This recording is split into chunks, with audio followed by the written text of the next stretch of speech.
Hi friends, welcome to BRK knowledge. Friends, ఈరోజు మనం third class EVS workbook 10th lesson games and recreation ఈ lesson యొక్క worksheets గురించి తెలుసుకుంటాం. ఇక్కడ మనకి వర్క్షీట్ 1 మనం గమనించినట్లయితే పదాలను చూసి రాయండి అని ఇచ్చారు. రీరైట్ ద ఫాలోయింగ్ వర్డ్స్ అని ఇచ్చారు. So recreation, indoor games, rhyme, games, sports. So వీటిని ఇక్కడ రాసుకుంటాం. What is recreation? వినోదం అంటే ఏమిటి? మన శరీరం ఉల్లాసంగా ఆనందంగా ఉండటం కోసం చేసే క్రియనే వినోదం అంటాం. Second question, which game do you like most? ఏ ఆట అంటే నీకు ఇష్టం? నాకు కబడ్డీ ఆట అంటే చాలా ఇష్టం. Third question, name the games you play with your friends. నీ స్నేహితులతో ఆడే ఆటలు రాయండి. దాగుడు మూతలు, క్రికెట్, చెస్ స్నేహితులతో ఆడుకుంటాను. నెక్స్ట్ వర్క్షీట్ 2 చూసినట్లయితే రీరైట్ ద ఫాలోయింగ్ వర్డ్స్. పదాలను చూసి రండి అని చెప్పారు. సో ఇక్కడ ఉండే పదాలను ఇక్కడ మనం రాసుకుంటాం. ఇక్కడ మనకు మ్యాచింగ్ చూసినట్లయితే first one cricket, chess, carrom అనే స్థానిక ఆటలు, లోకల్ గేమ్స్, లూడో వీటికి సంబంధించినటువంటివి ఇక్కడ మనం వాటితో మ్యాచ్ చేస్తాం. సో క్రికెట్ అనేది మనకి ఆడటానికి బ్యాట్ మరియు బాల్ అనేది అవసరమవుతుంది. సో బ్యాట్ మరియు బంతి అనేదాన్ని ఇక్కడ మనం రాసుకుంటాం. చెస్ అనేటప్పటికి చదరాలు అనేవి మనకు అవసరమవుతాయి. క్యారమ్స్ అనేటప్పుడు మనకు ఇంటి లోపల ఆడుకునే ఆటలు అనే దానికి సంబంధించింది కాబట్టి మనం ఇక్కడ డి రాసుకుంటాం. స్థానిక ఆటలు అనేటప్పటికి నేలబండ అనే ఆట అనేది స్థానిక ఆటకు సంబంధించింది కాబట్టి ఇక్కడ మనం సి రాసుకుంటాం. లూడోకి సంబంధించి డైస్ మనకు అవసరం అవుతుంది కాబట్టి బి అనే దగ్గర రాసుకుంటాం. ఓకేనా. నెక్స్ట్ మనకి వర్క్షీట్ 2లో 3 మనం గమనిస్తే ఫిల్ ఇన్ ద బ్లాంక్స్, ఖాళీలను నింపండి అని ఇచ్చారు. So we play games for, మనము ఆటలను ఎందుకు ఆడతాము? హ్యాపీ, ఆనందంగా ఉండటం కోసం, ఫిట్నెస్గా ఉండటం కోసం మనం ఆటలను ఆడుకుంటాం. సో శరీర వ్యాయామం, ఆనందం కోసం మనం ఆటలు ఆడతాం. And example for indoor games. So ఇంటి లోపల ఆడే వాటికి ఒక ఉదాహరణ ఇవ్వండి అని చెప్పారు. సో క్యారమ్స్, చెస్ ఇవి మనం ఇంటి లోపల ఆడుతాం. So cricket is a outdoor game. So cricket అనేది ఒక అవుట్డోర్ గేమ్, ఇంటి బయట ఆడే ఆట. Next to play cricket 11 members so are required. So cricket ఆడటానికి మనకు 11 మంది అవసరం అవుతారు. సో నెక్స్ట్ మనం 4th వన్ చూస్తే ఇక్కడ చుక్కలను కలపండి మరియు రంగులు వేయండి అని చెప్పి చిత్రాల పేర్లు రాయని చెప్పారు. సో ఈ డాట్స్ మనం కలుపుతూ వీటికి కలర్ చేస్తూ ఇది మనకి ఫుట్బాల్, ఇది షటిల్, బ్యాట్ మరియు కాక్ అని రాసుకుంటాం. నెక్స్ట్ మనం చూస్తే వర్క్షీట్ 3లో పదాలను చూసి రాయండి అని ఇచ్చారు. సో ఇక్కడ ఉండే పదాలను ఇక్కడ మనం రీరైట్ చేస్తూ రాసుకుంటాం. నెక్స్ట్ మనకి గేమ్స్ అండ్ రిక్రియేషన్లో ఇక్కడ చూస్తే circle the odd one in each set of words. ఇక్కడ ఉండే ఇచ్చిన పదాల్లో ఏదైతే వేరుగా ఉందో దానికి 0 చుట్టండి అని చెప్తున్నారు. సో ఇక్కడ మనకి games, eating, walking, sleeping. So ఈ 4 మనకి వేరుగా ఉండేది గేమ్స్. ఓకేనా. నెక్స్ట్ ఇక్కడ మనకి ఈ 4 ఉన్నాయి కదమ్మా, kabaddi, chess, carrom, snake and ladders. ఇందులో మన కబడ్డీ అనేది వేరుగా ఉంది ఎందుకంటే ఇవన్నీ ఇండోర్ గేమ్స్, ఇది అవుట్డోర్ గేమ్స్. ఓకే. నెక్స్ట్ ఇక్కడ మనకి 4 ఇచ్చారు. సో వీటిల్లో మనకి క్రికెట్ అనేది వేరుగా ఉంటుంది. సో ఇక్కడ మనకి ఈ ఆటలు మనం గమనించినట్లయితే ఇక్కడ మనకు 7 పెంకులాట, కోతి కొమ్మచ్చి, తొక్కుడు బిళ్ళ, క్రికెట్. సో ఇవన్నీ మనకి ఈ 3 ఆటలతో పోలిస్తే ఇది మనకి వేరుగా ఉంటుంది. సో వీటికి మనకి ఎక్కువ ప్లేయర్స్ అనేవి, ఇదంతా మన స్థానిక ఆటలు చూసుకున్నట్లయితే ఇది మనకి వేరే ఆటగా ఉంటుంది. నెక్స్ట్ మనకి వాలీబాల్, ఖోఖో, కబడ్డీ, కర్రాబిల్ల. సో వీటితో మనం కంపేర్ చేసినట్లయితే వాలీబాల్ అనేది డిఫరెంట్గా ఉంది. సో దీనికి మనం రౌండ్ చేసుకుందాం. నెక్స్ట్ మనకి ఇక్కడ ఆటలు అనేది మైండ్ మ్యాప్ ఇచ్చారు. సో మైండ్ మ్యాప్ని మనం చెప్పారు వివిధ రకాల ఆటలతో. ఇక్కడ మనకి గేమ్స్కి సంబంధించి cricket, carroms, kabaddi, volleyball, football అనేవి ఇక్కడ మనం రాసుకుంటాం.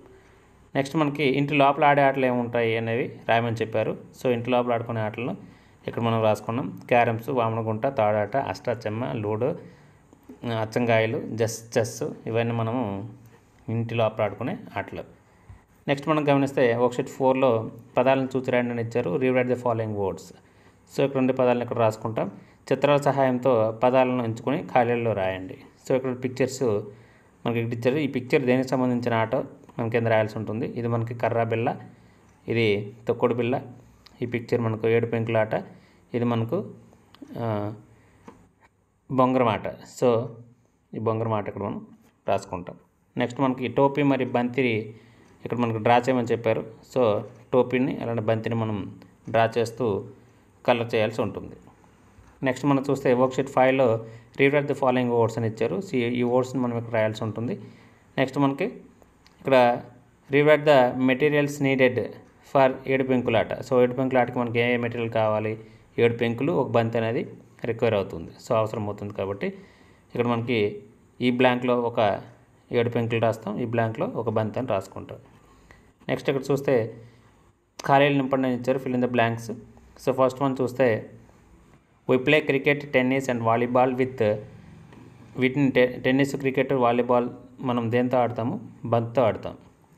సో ఇక్కడ మనం బాల్ అని రాసుకుంటాం, బంతి. సో నేలబండ ఈజ్ ఏ లోకల్ గేమ్. నేలబండ అనేది మనకి స్థానిక ఆట. అలానే stumps are used in cricket game. Stumps అనేవి మనము క్రికెట్లో ఉపయోగిస్తాము. నెక్స్ట్ మనం చూస్తే let's make model. So model చేద్దామని ఒక ప్రాజెక్ట్ వర్క్ ఇచ్చారు. సో ఈ ప్రాజెక్ట్ వర్క్ మీరు చేయండి. Make a model of a tip cat. So కర్రబిల్ల అనేది మనకి విత్ లోకల్లీ అవైలబుల్ మెటీరియల్స్. లోకల్గా మనకి అందుబాటులో ఉండే మెటీరియల్తో మనకు ఈ ప్రాజెక్ట్ అనేది మనం చేయాల్సి ఉంటుంది, కర్రాబిల్ల. ఓకే. నెక్స్ట్ 4th వన్ చూస్తే list out of the local games. స్థానిక ఆటలను ఇక్కడ మనం రాయమని చెప్తున్నారు. సో మనకి 7 పెంకుల ఆట, కోతి కొమ్మచ్చి, దాగుడు మూతలు, కర్రాబిల్ల, వామన గుంటలు, కళ్ళగంతలు అనేవి ఇక్కడ మనం లోకల్ గేమ్స్ని రాసుకుంటాం. నెక్స్ట్ మనం చూస్తే వర్క్షీట్ 6 చూసినట్లయితే రీరైట్ ద ఫాలోయింగ్ వర్డ్స్ అని ఇచ్చారు. ఈ పదాలను ఇక్కడ మనం చూసి రాసుకుంటాం. అలానే మైండ్ మ్యాప్ ఇచ్చారు. సో ఈ మైండ్ మ్యాప్లో క్రీడలు మరియు వాటి యొక్క ఆటల ఉపయోగాలను రాయమని చెప్పారు. సో క్రీడల వల్ల మనకి శరీరం దృఢంగా తయారవుతుంది. మనకి ఆటలు, క్రీడల వల్ల మనకి ఆనందం కలుగుతుంది. ఆటలు ఆడినప్పుడు చెమట రూపంలో చెడు కొలెస్ట్రాల్ మనకి బయటకు పోతుంది మన నుంచి. శరీరానికి వ్యాయామం మనకి అందుతుంది. కాబట్టి ఇవి క్రీడల యొక్క ఉపయోగాలుగా రాసుకుంటాం. నెక్స్ట్ మనం చూస్తే ఇక్కడ మనకి చెస్ బోర్డు పిక్చర్ని ఇక్కడ మనకి డ్రా చేయమని చెప్పారు. సో మీరు చెస్ బోర్డుని ఇక్కడ డ్రా చేయాల్సి ఉంటుంది. నెక్స్ట్ మనకి 4th వన్ చూస్తే సరైన సమాధానం ఎంచుకోండి అన్నారు. Choose the correct answer. So ఇక్కడ మనకి this is not an outdoor game. ఇక్కడ ఇచ్చే వాటిల్లో అవుట్డోర్ గేమ్ కానిది ఏంటి అని చెప్పారు. సో మన కబడ్డీ, స్విమ్మింగ్ ఈ 2 అవుట్డోర్ గేమ్స్. సో చెస్ అనేది ఇండోర్ గేమ్ కాబట్టి కానిది మనకి చెస్. సో సి అని రాసుకున్నాం. Playing games and sports is. ఆటలు ఆడటం మరియు క్రీడలు అనేది మనకు వినోదానికి సంబంధించినవి కాబట్టి ఇక్కడ మనం వినోదం అని రాసుకుంటాం. నెక్స్ట్ మనకి games played in the open fields. So ఆరు బయట ఆడే ఆటలు మనం ఇక్కడ ఎంచుకోమని చెప్తున్నారు. సో ఆరు బయట ఆడే ఆటలు మనం అవుట్డోర్ గేమ్స్ అంటాం కదా. సో ఇది మనం ఇక్కడ రాసుకుంటాం. ఇట్లా name one of the local game. So స్థానికంగా ఆడే ఆట కర్రాబిల్ల. ఓకేనా. Next we use this while watching TV. So మనము టీవీ వాచ్ చేసేటప్పుడు వీటిని మనం ఉపయోగిస్తాం. వీటిని రిమోట్ కంట్రోల్ని ఉపయోగిస్తాం. ఓకేనా. నెక్స్ట్ ఇక్కడ చూస్తే వర్క్షీట్ 7 చూసినట్లయితే రీరైట్ ద ఫాలోయింగ్ వర్డ్స్ అని ఇచ్చారు. పదాలను చూసి రాయండి అని ఇచ్చారు. సో ఈ పదాలను ఇక్కడ మనం రాసుకుంటాం. నెక్స్ట్ మనం చూస్తే ఇక్కడ draw the diagram of kabaddi court. Kabaddi కోర్ట్ని ఇక్కడ మనం గీయాల్సి ఉంటుంది. సో కబడ్డీ కోర్ట్ బొమ్మని ఇక్కడ మనం పిక్చర్ని గీసుకుంటాం. నెక్స్ట్ ఇక్కడ చూస్తే మైండ్ మ్యాప్ ఇచ్చారు. సో కబడ్డీ నియమాలు ఇక్కడ మనకి అడిగారు. కబడ్డీ ఆటలో 7 ఆటగాళ్ళు ఉంటారు. అలానే కబడ్డీ ఆటలో ఆడే వ్యక్తి ఆపకుండా కబడ్డీ అని గట్టిగా అరవాల్సి ఉంటుంది. దీన్ని మనం కోత్ అంటాము. ఒక జట్టులో వ్యక్తి మరొక జట్టులో వ్యక్తికి తాకినప్పుడు అతను అవుట్ అయినట్లు. నెక్స్ట్ ప్రతి ఆటగాడికి 30 సెకండ్ల సమయం ఉంటుంది. ఇట్లా మనం కబడ్డీ ఆట రూల్స్ అనేవి ఇక్కడ మనం నియమాలు రాసుకున్నాం. నెక్స్ట్ చూసినట్లయితే వర్క్షీట్ 8 చూస్తే రీరైట్ ద ఫాలోయింగ్ వర్డ్స్ అని ఇచ్చారు. ఇక్కడ ఉండే పదాలను ఇక్కడ మనం రాసుకుంటాము. అలానే మైండ్ మ్యాప్లో ఆన్లైన్ ఆటలు ఏమైనా ఉన్నాయా వాటిని ఇక్కడ మనకి రాయమని చెప్తున్నారు. సో ఆన్లైన్లో మనం మొబైల్ వీడియో గేమ్స్ మనం రాసినట్లయితే కార్ రేసు, హంటింగ్, అలాగే బ్యాటిల్స్, అలానే షూటింగ్, వీటిని మనం ఆన్లైన్ గేమ్స్లో ఎక్కువగా ఆడుతూ ఉంటాం. నెక్స్ట్ మనకి ఖాళీలను పూరించండి ఇచ్చారు, fill in the blanks. Playing ఆటలు, గేమ్స్ ఇంప్రూవ్స్ ఆటలు, అలానే గేమ్స్ అనేవి మనకి వేటిని ఇంప్రూవ్ చేస్తాయంటే ఆరోగ్యాన్ని మరియు స్నేహభావాన్ని మనకి ఇంప్రూవ్ చేస్తాయి. అలానే రిక్రియేషన్ వినోదం అనేది ఉల్లాసంగా ఉంచడం కోసం మన మైండ్ని ఉల్లాసంగా ఉంచుతుంది. So recreation is our mind. Next playing games and sports ఆటలు, అలానే క్రీడలు అనేవి మనకి శక్తిని మరియు వ్యాయామాన్ని మన బాడీకి అందిస్తాయి. నెక్స్ట్ ఆల్ గేమ్స్ హ్యావ్ అన్ని ఆటలు మన నియమాలు అనేవి ఉంటాయి. తప్పనిసరిగా ప్రతి ఆటకు మనకు నియమం అనేది అనుసరించాల్సి ఉంటుంది. నెక్స్ట్ మనం చూస్తే ఫ్లో చార్ట్ ఒకటి ఇచ్చారు, వాటిని కంప్లీట్ ద ఫ్లో చార్ట్ అని చేసి మనకి ఒక డయాగ్రామ్ ఇచ్చారు, వాటిని మనం కంప్లీట్ చేయాల్సి ఉంటుంది. సో స్థానికంగా ఆడే ఆటలు, అలానే అవుట్డోర్ ఆటలు, ఇండోర్ ఆటలు, ఇంటి లోపల ఆడే ఆటలు, ఆరు బయట ఆడే ఆటలు, స్థానికంగా ఆడే ఆటలను ఇక్కడ మనం రాసుకున్నాం. నేలబండ, తొక్కుడు బిళ్ళ అనే స్థానిక ఆటలు, ఆరు బయట ఆడే ఆటలు ఫుట్బాల్, క్రికెట్ అనేవి, ఆరు బయట ఆడే ఆటలు అవుట్డోర్ గేమ్స్, అలానే ఇంటి లోపల ఆడే ఇండోర్ గేమ్స్ అనేవి చెస్, క్యారమ్స్ అనేవి రాసుకున్నాం. సో ఈ విధంగా మనం ఇక్కడ ఉండే ఫ్లో చార్ట్ను ఫిల్ చేసుకున్నాం. నెక్స్ట్ చూసినట్లయితే వర్క్షీట్ 9 చూస్తే అభ్యసనాన్ని మెరుగుపరుచుకుందామని ఇచ్చి కన్సెప్షువల్ అండర్స్టాండింగ్ అని విషయావగాహన మనకి ఇక్కడ ఇచ్చారు కొన్ని questions. So answer the following questions. First question is right 5 outdoor games you like to play. So నువ్వు ఇష్టపడే ఏదైనా 5 అవుట్డోర్ గేమ్స్ రాయండి అని చెప్పారు. So number 1 cricket, football, kho kho, kabaddi, దాగుడు మూతలు మొదలైనవి నేను ఆడే 5 ఇష్టమైన ఆటలు. Next second question right the rules of any game you know. నీకు తెలిసిన ఏదైనా ఒక గేమ్కు ఆట నియమాలను చెప్పమని చెప్తున్నారు. సో నాకు తెలిసిన ఆట క్రికెట్, దానికి సంబంధించిన నియమాలను ఇక్కడ నేను రాశాను. క్రికెట్ ఆటకు 2 జట్లలో ఆడతారు. ఒక్కొక్క జట్టులో 11 మంది ఆటగాళ్ళు ఉంటారు. ఒక్కొక్క జట్టులో బ్యాటింగ్ చేస్తే మరొక జట్టు బౌలింగ్ చేయాల్సి ఉంటుంది. అలానే ఇంకొక జట్టు ఫీల్డింగ్ చేస్తారు. సో ఈ ఆటలో రన్స్, ఓవర్స్ ఉంటాయి. నెక్స్ట్ ఒక ఓవర్ అనగా 6 బాల్స్ అని అర్థం. సో అత్యధిక పరుగులు చేసిన జట్టు గెలుస్తుంది. సో ఈ విధంగా మనకి క్రికెట్ గురించి ఇక్కడ చెప్పడం జరిగింది. నెక్స్ట్ మనకి చూసినట్లయితే క్వశ్చన్స్ అని ఇచ్చారు. సో ఇక్కడ మనకి ఈ రోజు ఇంట్లో ఆటలు ఆడే నీ స్నేహితుల పేర్లు చెప్పు. సో నీతో కూడా రోజు ఎవరైతే ఆడతారో వాళ్ళ పేర్లు చెప్పని చెప్తున్నారు. మీరు మీ ఫ్రెండ్స్ పేర్లను ఇక్కడ మీరు రాసుకోవచ్చు. అలానే ఇక్కడ మనకు పాఠ్యపుస్తకంలో సూచించిన ఏదైనా ఒక ప్రాంతీయ ఆటను మీ అనుభవాలు చెప్పండి అని చెప్పారు. సో మనకు టెక్స్ట్ బుక్లో ఉన్నటువంటి ఆటల్లో నేను ఆడిన ఆట కర్రబిల్ల. ఈ ఆటలో 2 ఆటగాళ్ళు ఉంటారు. నేను నా స్నేహితుడు ఆటను ఆడాము. ముందుగా ఒక చిన్న కర్రను తీసుకొని 2 చివరలు సన్నగా చెక్కాలి. మరొక పెద్ద కర్ర తీసుకోవాలి. ఎవరు లేని ప్రదేశంలో మట్టిలో ఒక చిన్న గుంతను తవ్వి దానిపై చిన్న కర్రను ఉంచి పెద్ద కర్రతో చిన్న కర్ర యొక్క చివరన ప్రదేశంలో కొట్టి పైకి ఎగిరిన తర్వాత దూరంగా కొట్టాలి. ఎక్కువ దూరం కొట్టిన వారు గెలిచినట్లు. ఈ ఆట కొన్ని సమయాల్లో ప్రమాదకరం. నేను నా స్నేహితులు జాగ్రత్తగా ఆడుకుంటాం. సో ఈ విధంగా మనం ఇక్కడ ఉండే క్వశ్చన్స్కి ఆన్సర్స్ రాసుకుంటాం.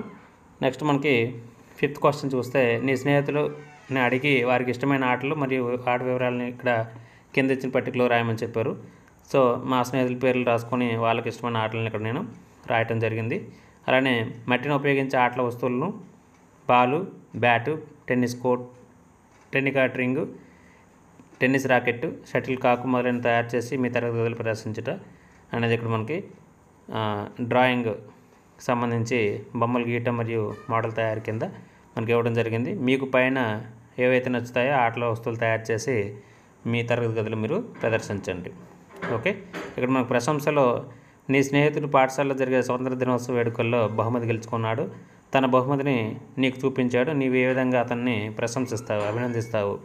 సో నా స్నేహితుడు బహుమతి గెలుచుకున్నందుకు నాకు చాలా గర్వంగా ఉంది. తను ఎంతో బాగా ఆటలు ఆడుతాడు. అందరికంటే ఎక్కువ పాయింట్స్ గెలుచుకున్నాడు. అందుకే నాతో పాటు మా జట్టులో అందరూ అతన్ని అభినందించారు. నాకు కూడా చాలా సంతోషంగా, ఆనందంగా ఉందని రాసుకున్నాం. నెక్స్ట్ మనకి ఈ విధంగా ఇక్కడ ఉండే ఈ గేమ్స్ అండ్ రిక్రియేషన్ పాఠ్యాంశంలో ఉండే క్వశ్చన్ అండ్ ఆన్సర్స్ మనం రాసుకోవడం జరిగింది. ఈ వీడియో మీకు నచ్చినట్లయితే లైక్ చేయండి, షేర్ చేయండి. తప్పకుండా బీఆర్కే నాలెడ్జ్ యూట్యూబ్ ఛానల్ను సబ్స్క్రైబ్ చేయడం మర్చిపోకండి. నెక్స్ట్ వీడియోలో మళ్ళీ కలుద్దాం.